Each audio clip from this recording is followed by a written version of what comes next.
हस्त मैथुन सही या गलत? बहुत से ईमेल, बहुत से लोग पूछते हैं, स्वामी जी आप बताएं कि हस्त मैथुन करना सही है या गलत है? मैं कहता हूँ बिल्कुल गलत।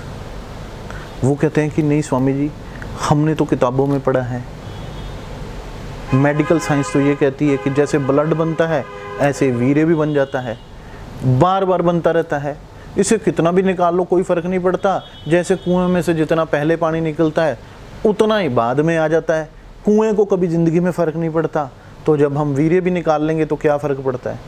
तो मैं ये कहता हूँ कि आप मेडिकल साइंस की बात को मान रहे हो।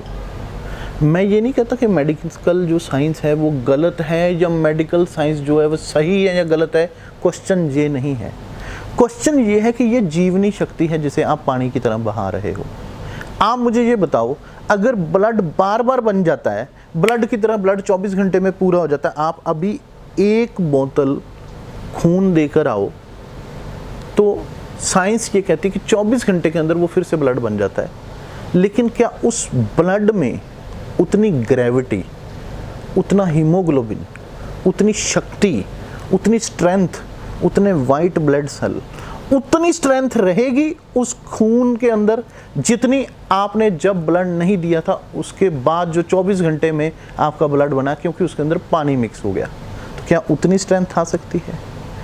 चलो मान लिया कि 2 महीने, 3 महीने, 4 महीने के अंदर, 5 महीने के अंदर आपने खा पीकर उस स्ट्रेंथ को पूरा कर लिया, तो जब आपका ब्लड 5 महीने में जाकर अपनी स्ट्रेंथ को पूरा कर रहा है तो आपका वीर्य तो उसके कहीं बाद जाकर बनता है, तो उसमें स्ट्रेंथ कहाँ से आ जाएगी?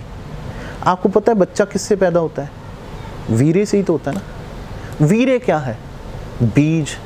और बीज को आप नाली में बहाए जा रहे हो।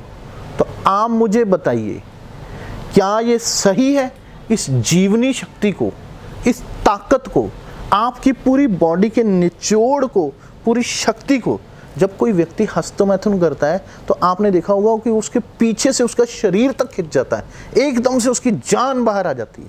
तो जब उसके शरीर की पूरी ताकत को आप पानी की तरह बहा रहे हो और नाली में फेंक कर रहे हो, वेस्ट कर रहे हो, तो क्या ये सही चीज़ है?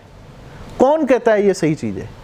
मेडिकल साइंस तो ये भी कहती थी कि देसी घी नहीं खाना चाहिए, वो उससे जोड़ों के दर्द हो जाते हैं, या देसी घी नहीं खाना चाहिए, ये तो शरीर को ख़राब करता है, देसी घी नहीं खाना चाहिए, वो तो कोलेस्ट्रॉल बढ़ाता है। और आज नई रिसर्च अब 20-20 साल बाद आने लगी हैं, तो ये कहते हैं नहीं जी देसी घी खाना चाहिए, जोड़ों में चिकनाहट रहती है, देसी घी खाने से कुछ फ़र्क नहीं पड़ता, देसी घी अगर असली हो तो कोई फ़र्क नहीं पड़ता। पहले विज्ञापन ये आते थे कि कोयले से दांत साफ करोगे या लौंग लगाओगे, इलायची लगाओगे तो जो दांत हैं वो आपके कमज़ोर पड़ जाएंगे, ख़राब हो जाएंगे, और आप हमारा मंजन यूज़ करो या हमारा पेस्ट यूज़ करो। आज विज्ञापन ये आ रहे हैं कि जड़ी बूटियाँ मिली हुई हैं, इसमें कोयला मिला हुआ है, इसमें नमक है। तो आप कौन सी मेडिकल साइंस की बात कर रहे हो जो प्रतिदिन बदल रही है?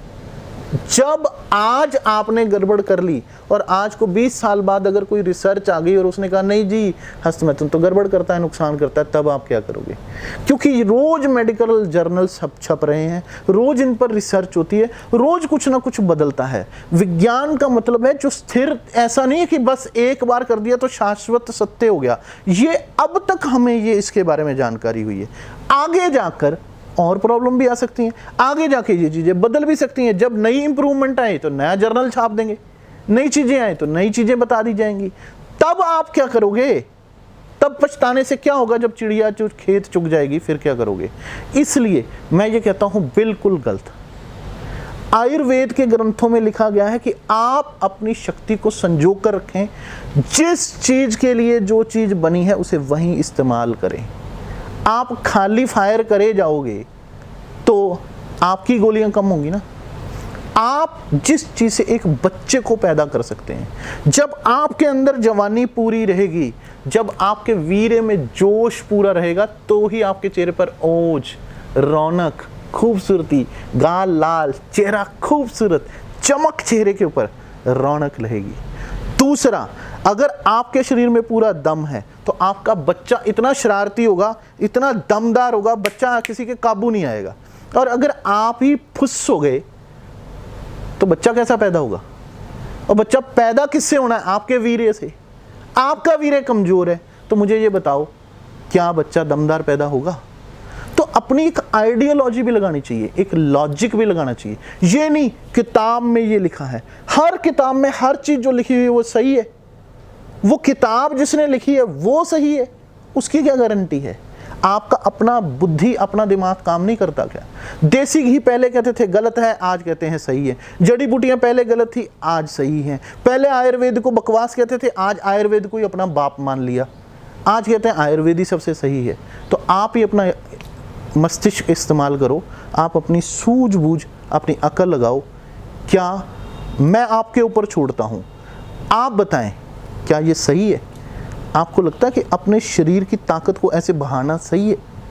इसलिए आप इन बातों में ना आए, हस्त मैथुन बिल्कुल ना करें।